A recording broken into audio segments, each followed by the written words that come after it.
You're listening to the Wandering Wild podcast. Hi, it's me again. Again with no microphone. I should probably start carrying them around because I think that these impromptu episodes are just feeling more, they're just feeling better right now. Oh my gosh. So, I want to give you a little bit of a life update. In my last episode, I talked a little bit about how my life is so extreme, and this is a great example of that. But this one wasn't created by me. This one was just a crazy series of events that led me where I am now, which is in a completely different life than I was in a week ago. And then that I was in when I recorded the last episode. I am not living in Sydney anymore, but I am somewhere really, really incredible. I'm filming this way because the sun is like directly that way, so you won't be able to see anything if I turn around, but I kind of wish you could see what I'm seeing because I'm at the beach and there's boats in the water and the mountains are insane.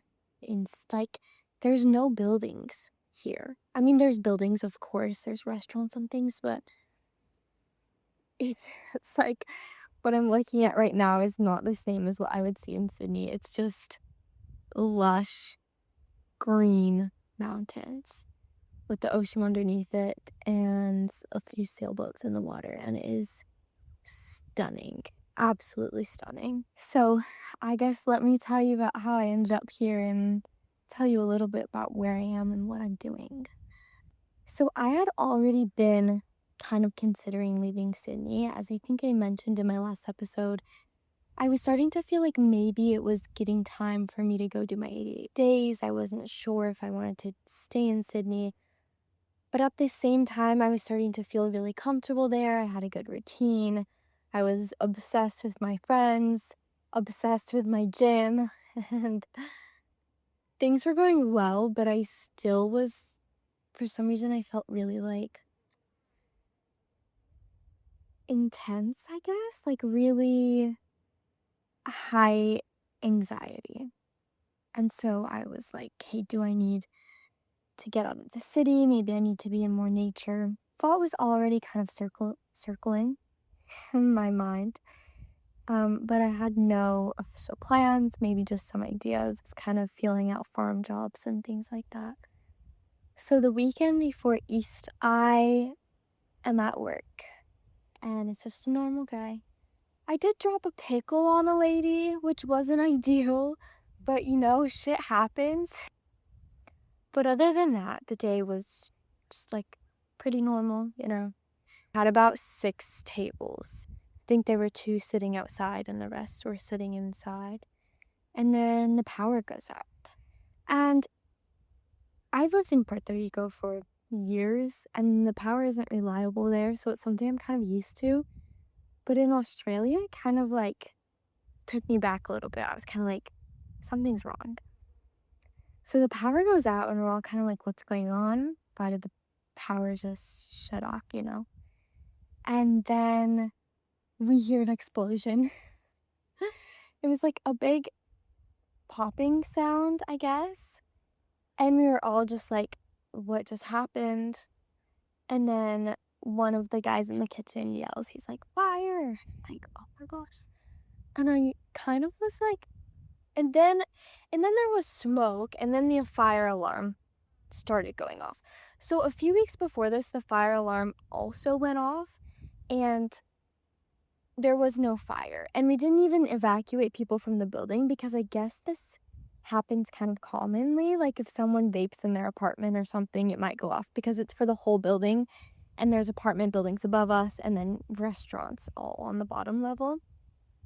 And so the fire alarm, I don't really remember what order this happened in, but the fire alarm went off. And this must have happened before the smoke because I remember thinking, like, is this real? Like, and someone was like, fire. And I was like, okay, but is there actually a fire? Like, what is going on? And then there was smoke, and I was like, oh, wait, there's actually a fire happening right now. Okay, let's go. So my manager was talking to all the tables. I grabbed a table on my way out. I was like, guys, gotta get out. And people are like, oh, we're not finished eating. And I'm like, guys, there's a fire. We need to exit the building. I go out and I'm on the street, and there's so much smoke coming out of the building. So much smoke. And these girls around my age are at the table outside, and they're like gathering all of their food. And I'm like, guys, there's a fire. You gotta move. And they're like, oh, we're just taking all our food. So I'm like, okay, let's take the food. So then I'm grabbing, I probably should have just moved on, but I'm grabbing sauces and things, and we're carrying it over next door to, where did they go? Oakberry? And we like put it on the table there, and they're like, yeah, we'll just eat here. I'm like, okay, fine. You know what? Whatever do you think? I don't know if we ended up getting those dishes back or not. So we're standing on the street, and we're like, what just happened? We don't know if it's our fault or if there was a fire in one of the apartments. I think that was the scariest part of all of this, is that a restaurant is one thing, but the apartment buildings above us, that's another thing. That's where it's scary because, these are people's homes, people live there. And so, yeah, we were kind of freaked out. The fire trucks took so long to get there. They took so long to get there. We were standing there waiting for, I feel like, forever. And then the police showed up, and they were like, is anybody inside? And they're like, no, but there's apartment buildings above us. So the police go upstairs. They get in the garage and start going up to the apartment buildings. And then finally the firemen show up. And we're standing on the street watching this all happen. My manager told us to go to the park, me and one of my coworkers who were there at the time. She was like, go to the park, I'll find you there. But like, we want to watch. And not that we were like really nosy about what was going on with the fire, but there are Aussie firemen all down the street. And there are like 3 fire trucks full of Australian firemen. And I think that I know that this is probably not the right thing to say or not the right thing to be thinking about in the moment. But, we were finding a bright side of the situation. And we said, well, if there's going to be a fire, at least we can watch the Australian firemen at work. So we ended up standing across the street. Yeah, we were kind of freaked out. I should say now that everyone was okay. Everyone in all the apartment buildings were okay. We were all okay. But obviously in the moment we didn't know that. So it was kind of frightening. And like I said, for me, like the restaurant, whatever. The apartment buildings above, that's what I was really stressed about. And we didn't know where the fire was. So I was worried it was in the apartment buildings, We watched for a while, but I guess the fire protocol is for us to go to a restaurant owned by the same company just a few doors down. So because that's the protocol, we ended up having to go there. So we sat there for a while. Eventually, the general manager came in and talked to us, as well as some policemen, just made sure everyone was okay. Got the rundown of exactly what happened and in what order, which, like I said, now I can barely remember. Some of the guys who work in the kitchen said that they saw flames on the ceiling, and some said that they just saw like a red glow. That was pretty crazy. But it was a few hours. We waited a few hours, and then they said it could be 20 minutes to 5 hours until we could go back inside the building. So the building wasn't completely burned down to the point where we couldn't enter back inside, but they said they need to clear all the smoke out, and it could be 20 minutes to 5 hours. So I waited for a little bit, but luckily I had grabbed my phone on the way out, and everything else, I felt like my wallet was in there and everything, but I was like, okay, I can get through the next 2 days without my things. I'll be fine. I have my phone to pay for things. So I started walking home, and then my manager called me on my way home and told me that I could that we could go back in the building. So I went back to the site and there was police tape, like they had blocked, because there was quite the crowd forming, so they eventually blocked off the street. And so it was blocked off, there was police tape, and I went to the police and was like, hey, can I go in? I'm part of Henrietta. And they were like, no, you can't go in. And I was like, oh, I'll have to go get my stuff. And it took a while, but eventually, like, my manager came over and talked to them, and they let me through. And then they gave us, like, masks with vents on them. And we were able to go back inside the restaurant to get our things. I don't know what I was expecting, but I guess because they let us back inside the building, I thought it wouldn't be that bad. But there was probably about, I think, 5 or 6 inches of water on the floor, and everything smelled like smoke. The ceiling in the kitchen was totally collapsed in.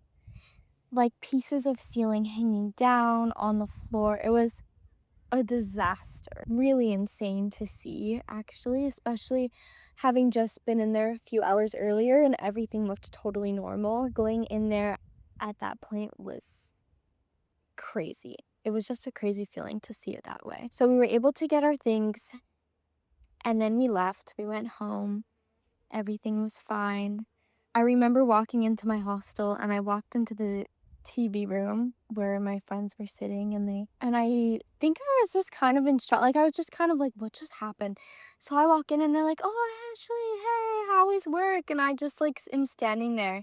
And then I just started laughing because which isn't the appropriate response, but I just like was like, what just happened? So I just started laughing and I was like, my restaurant just burned down. And they're like, what? I was like, yeah, I don't know. It just like caught on fire and like it was pretty wild. They messaged us the next day and told us that it was gonna be a week until they reopened. But I saw the damage in there and I was like, there is no way. Like, I just don't see how that's possible. So I'm like, shit, I don't have a job. And this is right before Easter weekend where we get paid double. That weekend, I think Friday, Saturday, Sunday, and Monday, I was supposed to get paid double and I was working doubles on Friday, Sunday, and Monday. So I was supposed to leave those 4 days with $2,000, which would have been huge for me. It would have been huge for me because I had been working so hard to save money and had not saved that much just because I found it really hard to save money in Sydney. And then also just before that, I wasn't getting very many hours. I mean, I had asked to be cut down to 25 hours, which was good. But then I had been sent home early a few days because it was slow. And then 1 week I was just scheduled for 20 hours. And so I was like ready for this. I was like, this is gonna like launch me. This is gonna help my savings so much. This honestly would have tripled. I'm just gonna be super open and honest with you. I had like $1,000. I had like a little over $1,000, but when this happened, I had like just over $1,000. So this would have tripled my savings. This would have tripled my money.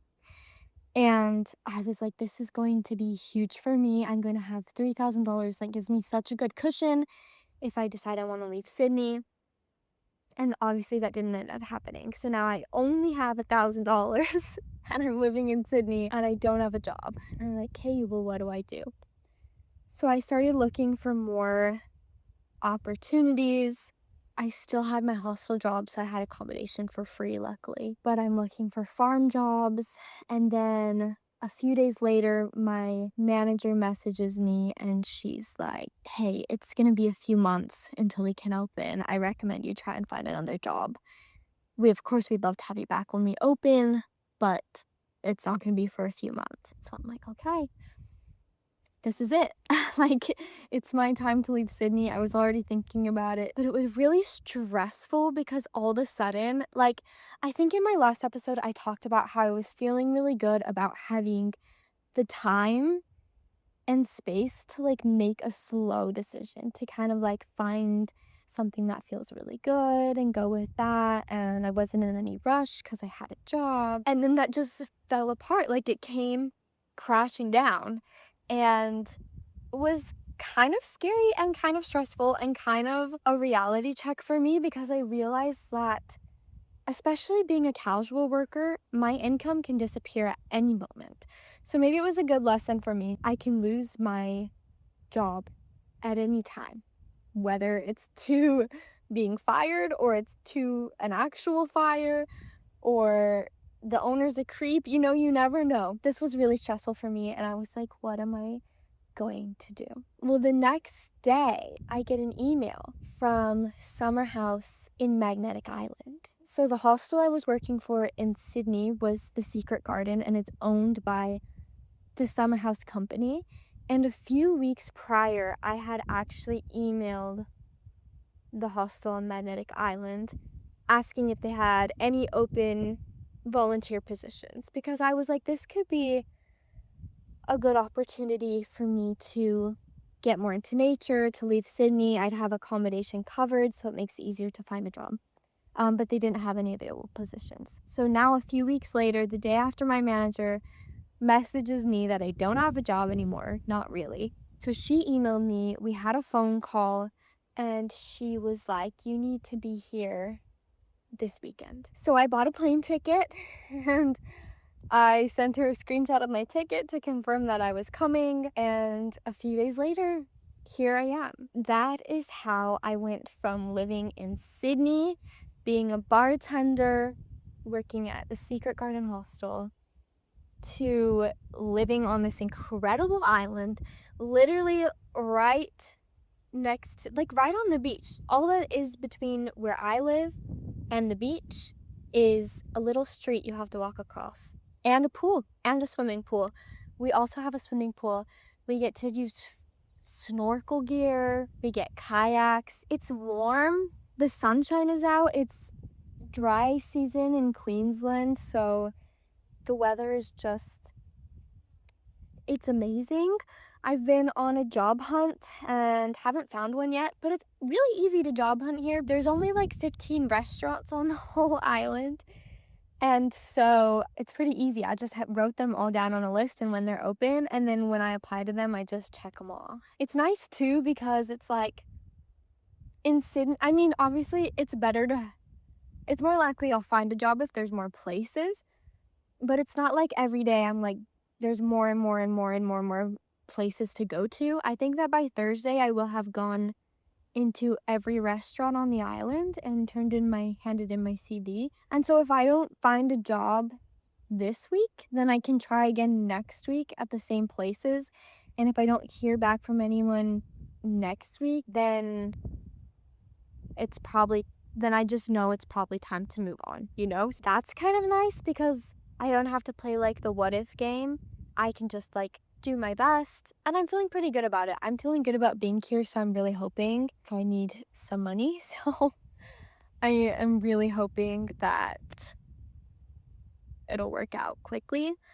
But it is kind of nice to know, like, I don't really need to play the waiting game. Like, I just do my best. I maybe give it 2 weeks. So we'll see how it goes, but that's kind of where I am. But I'm honestly really in love with this island so far. It's been 2 days, but I'm kind of obsessing over it. It's so beautiful.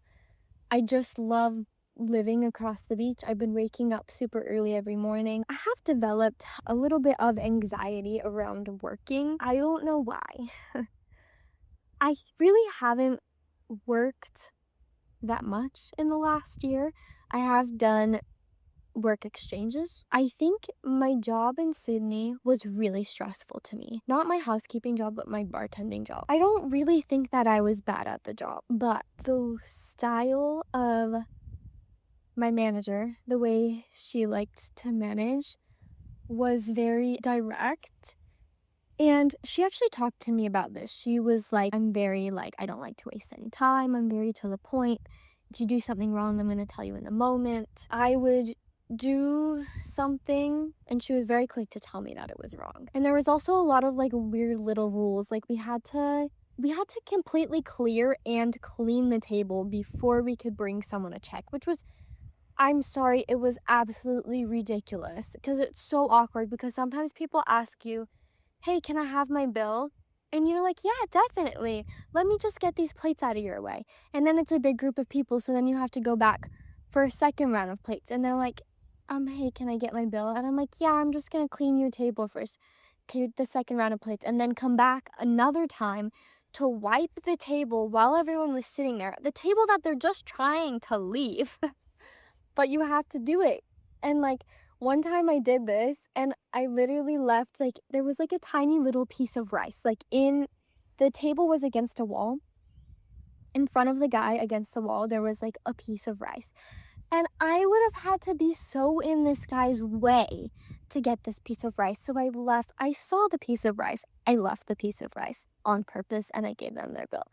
And then my manager was like, there was a piece of rice left there when you gave them their bill. Oh my gosh, okay. And I was like, well, I would have had to totally like be in his way to get that. And she was like, yeah, I know. Next time you just need to get in between the people and you just need to like, excuse me, and like get in front of him and get the rice. And I was like, that's so awkward. And she was like, I know, but you have to do it. Okay, I'll do it. And it was just always something, like, there was just always something that I was doing wrong. And I can handle criticism. Usually, like, I'm pretty good at handling criticism. But I think it was like that a lot of times the comments she would give me are like, you're too slow at closing the bar and you need to learn to be faster because I want to go home and you're keeping me here. So then I feel really guilty that I'm making her life harder. Or I'd be on the floor and she's like, you need to be faster on the floor because you're too slow and you're making everything harder for everybody else and you're slowing everything down for everybody. And then I feel awful because, that's like my weak spot is like I can take criticism. I can take the you're too slow. You need to pick up the pace. But what was so hard for me was hearing you're fucking everybody else up. And that was really hard for me. And I think because of that, I started to develop a lot of anxiety around it. And I just started like dreading going to work. Like, I didn't want to go to work. When I was at work, I was so stressed, which made me worse at it. And I was like clumsy. And yeah, I had so much stress and anxiety about it. I would have nightmares about it. I never wanted to go. It just like stopped feeling like a safe place for me, I guess. That was really hard. And it was hard for me too because I'm used to being like praised at every job I've ever had.